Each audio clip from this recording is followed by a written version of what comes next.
All right, man. Let's talk about the state of the team, man. What you think about the Uh, state of the team at this point? Man, honestly, bro, what was it? Maybe I'm looking at ESPN and stuff, bro. I'm just like, man, we kind of a legit squad. Like people talking about us. We got a Yeah, legit yeah, superstar. yeah. It's like different. Like people talking about Memphis, dog. You know what I Mm-hmm. mean? And it's like the state of the team, dog. I think a lot of people they may not say it. They're not gonna. They saying it, but they're not saying it. Like people trying to model after us and Absolutely, how we do and absolutely. how we doing it. You know what I'm saying? Mm-hmm. Like and how they Mm-hmm. building their team. They like, man. They got one superstar and got two real good players and Right, filling out the other roles behind them. Like you ain't gotta right. have three superstars. Like I think we trying to kind of changing the landscape of it Mm-hmm. and like nobody the players not really talking about it. Maybe some media out what I'm saying nationally are talking about it, but the Yeah, Grizzlies are changing the game as far as how you draft and what you looking for. You right. know what I'm saying? You just trying to hit home runs. Oh, we this person he got the most talent, he got the most this. Yeah, I'm like, but it gotta fit with your team. yeah, man. That's So one thing. I Now go yeah. ahead, bro. My bad. No. I was saying like I think the state of the Grizzlies, bro, is like we're looked at as shoot, I mean, just to be real, I was like maybe I'm like, nah, we elite right now. You know what I mean? Like we one of the elite teams. Like when you think of Yeah, elite teams, you're really talking about the top four teams in the league. And at this present time, like if you being real with yourself, you can't name 4 or 5 teams better than us. You know yeah. what I'm saying? As far as team now, superstar wise, you can be like, oh yeah, but as far as what we bring chemistry wise and everything else, the state of the Grizzlies, bro, is all the way up, bro. Like for real. I think the state of the Grizzlies, man, is the best it's ever been, ever, including even when the core four went all the way to the finals. I mean, to the Western Conference Finals. This Yeah, team was even better. This team that lost to the Warriors, to me, was even better than that team. And I don't even think it's yeah, close, honestly, in yeah, my opinion. no doubt. And I think the future is so much brighter because like, the average age on our team, what, like 25? The best player Yeah, on our team is 22, and yeah, the second best player, Bain, is like 23 or 24. You know what I yeah. mean? Jaren 22. So it's like the future is so bright. I know a lot of people in the local media have been talking about that the Grizzlies, they're scared that we may have missed our window without making a big splash after going number 2 because the Clippers are healthy. Look at everything that the Minnesota did. My man Sane, he was like, man, I fell for this 2 years in a row. And I'm just gonna trust these guys. Every time I be like, they ain't do enough. Climbing know what he doing, and they do play good. Right. I think I'm gonna roll with Sane on this one from this perspective. Is that I trust them. I trust climbing them. Like, and me and you and my brother MKJ, we've been around long enough to know what it's looked like to not have a good front office. Rest in peace. Now he didn't die, but as the front office manager, rest in peace, Chris Wallace. You did, bro. But what's his name? Was Chris Wallace, right? Yeah, Chris Wallace. So yeah, Chris Wallace, and it's yeah, man. That whole regime now, like, yeah, I just hate to go back there. That the whole to be Yeah, draft, and it yeah, was just it was ugly, bro. Like, but it's like that's what makes it so surreal to me because it's like, bro, like we kind of here, right, and right. it's like, and it happened in such a short period. Very, You know what I very, mean? very, very fast. Yeah. And so it's like, dog. That's why my 40th birthday, I went to the first playoff game That boy because had them I'm like, I fire want to seats show too, them. boy. Boy, I was on them flow. I was on the flow. But bro, like my mind said, I want to soak this whole era in, dog. Like Yeah, I yeah, don't want to take. I don't want to be like 10 years from now. Be like, bro, I should have went to. Like, no, I'm gonna yeah, soak all this done in. Why it's hot? yeah, man. I could agree, man, because I wish I would have went to the playoff game this year. I kept waiting because I was like, when we played Golden State, Yeah, I really thought we was gonna beat them. I'm gonna be honest, because so that's why I was like, okay, I'm gonna wait to go to the next series because Ja was cooking. My man was averaging like 38. They couldn't do nothing with him. yeah, You know what I mean? So I was just yeah. like, maybe I need to wait till we get to these Western Conference Finals. Then I'm gonna go down there. But yeah, man, this is the glory days of the Grizzlies right now. And it's For only going real. up. It's only going up, man. So So you good with what they did on the offseason? You think they should have made a trade? I mean, they still can. Offseason's not over Yeah. because they can't. Well, you know, The free agency basically dried up now. So yeah, like, being a fan, you kind of get in your feelings a little bit. You kind of think of like Bradley Beal, yeah, somebody like that. You like, man, like it'll be cool if we did that. Like it'd be a little sexy pick. So mm-hmm. other than doing something like that, like, I think we good. Like at this point, like you said, I'm trusting the front office. Like I'm not Yeah, even, oh, we should have got this person. Other than like a Bradley Beal, it was a thing about KD maybe, but I'm like, yeah. we good, man. Like I have no complaints, and it's at this point you just gotta wait and see.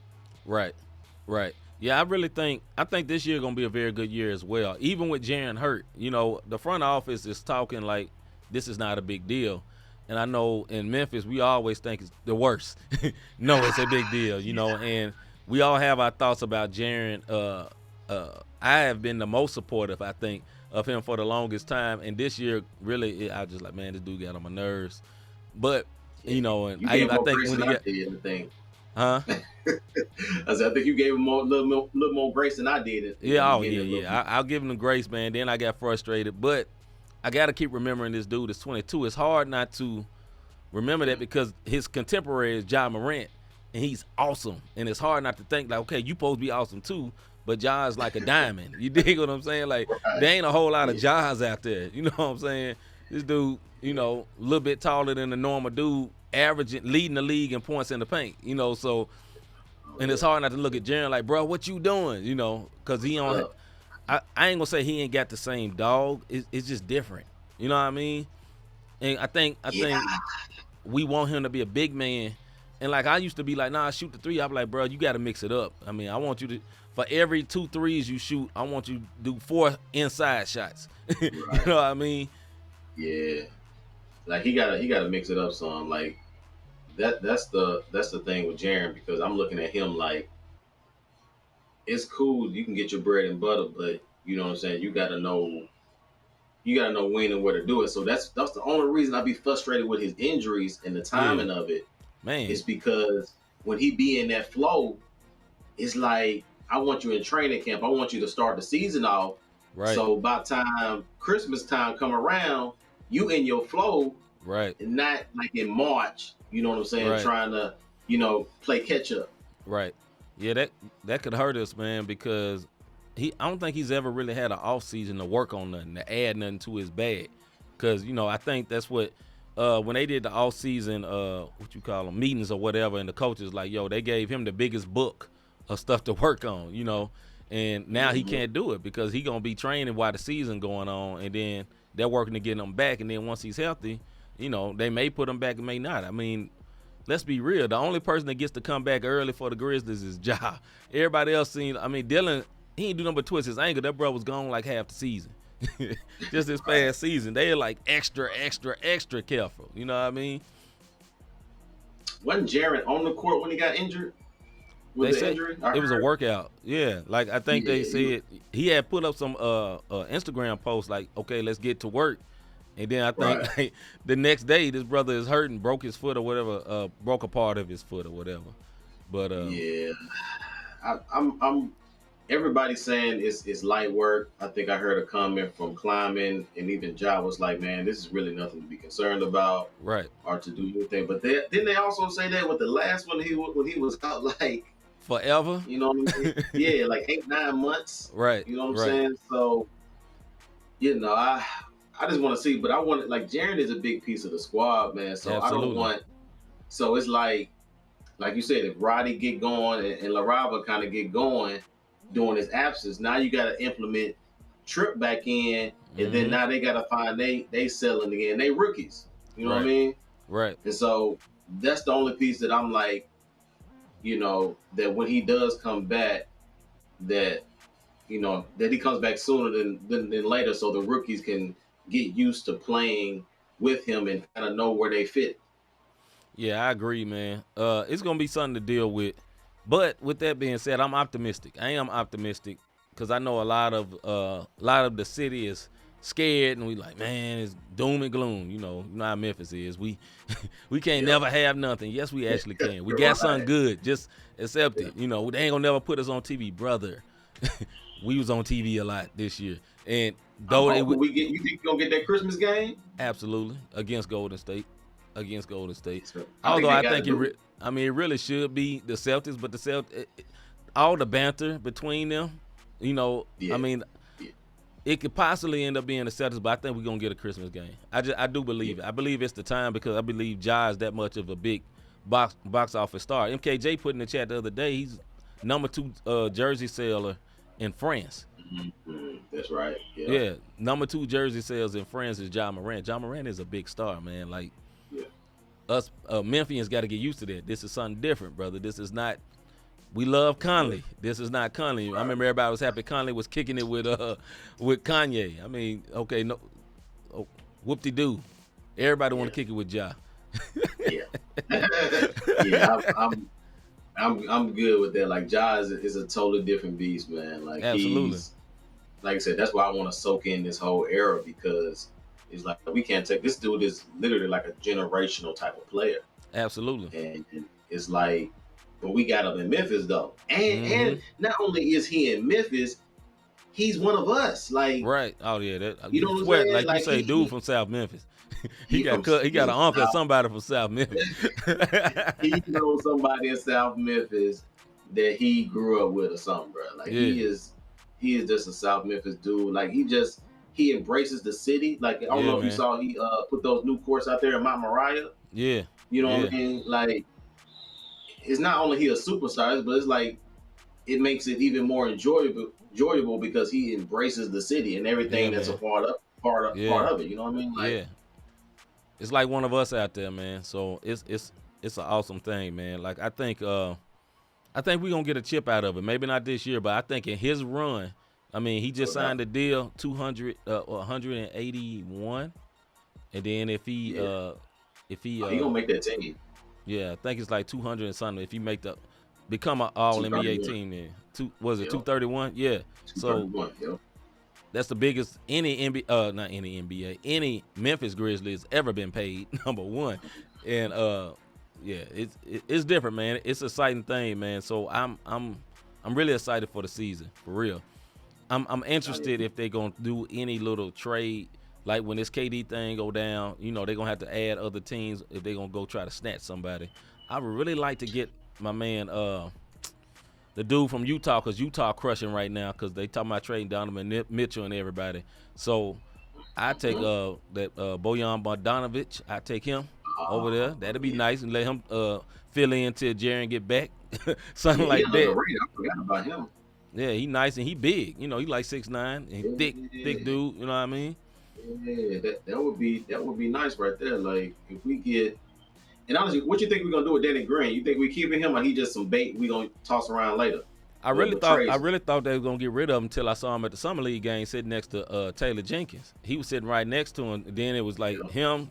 It was Taylor, Danny Green, then Ja, and I was like, okay, well maybe. I mean, this dude out here kicking. Now you know it could be nothing, but it's like right. I didn't. Keep that too. Other people that we've gotten that we gonna get rid of, they don't show up to summer league and be hanging with us. You know what I mean? Yeah. So that'll be different. Like there'll be another vet actually that we need, which I think that can produce more volumes off the court than just production on the court. All right. I agree. If we keep Danny, so you know what I'm saying. If we do keep him, I think he'll do good. If we don't, you know, I think we'll be straight too. So it'll be interesting how we fall that out. Because that, like I said, that may be trade bait. Because you know, with a person like Danny Green, a real high contender probably be wanting him. You know what I'm saying, just to be a shooter and do a fill in. So, you know, we'll see. It could be trade bait. If not, but you know, another veteran presence in the. Well, shoot, ain't another. Like he would be the only one. I think the veteran last year we had was just pretty much Kyle. Yeah, everybody else was like. Like super young and stuff. So. Right. Steven Adams probably, he was the oldest on the team. Yeah. Steven Adams too, yeah. Yep. All right, one thing before we get through, man. What did you think about, or I say it like this, what's going to hurt more, losing Kyle or losing DeAnthony Melton?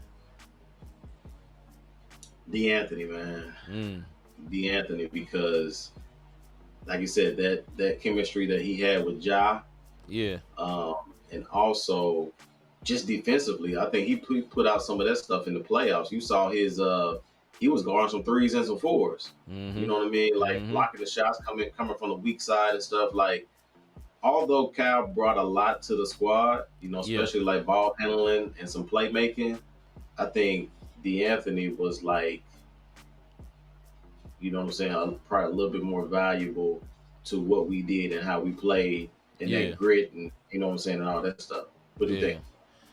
Yeah, I think I agree. Is then I really like Kyle. My only problem Yeah. with Kyle was his shooting, and that's a big part of playing basketball. But he was almost like a point guard. Yeah, super slow mo. But he's almost like a point Yeah. guard out there, which was cool.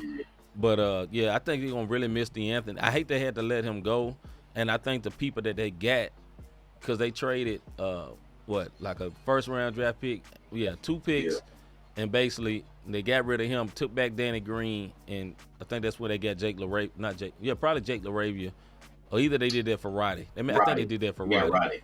and I think I'm gonna Yeah. like Roddy, but he may not be D'Anthony right now.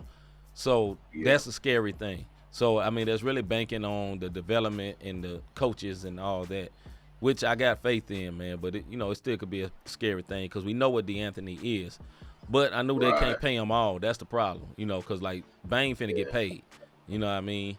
So Jaren already got took care of. Ja got took care of. Next person gonna be Bane, and D'Anthony got. That's why he kind of got kicked out. So, and I think he'll be good for Right. Philadelphia, man. I think he will be good for Philadelphia. I do too. I think the Yeah, city gonna love him too because he kind of got that, kind of like toughness and stuff in him too. So, yeah, yeah, yeah. Philly don't like no chumps at all. nah, not at all.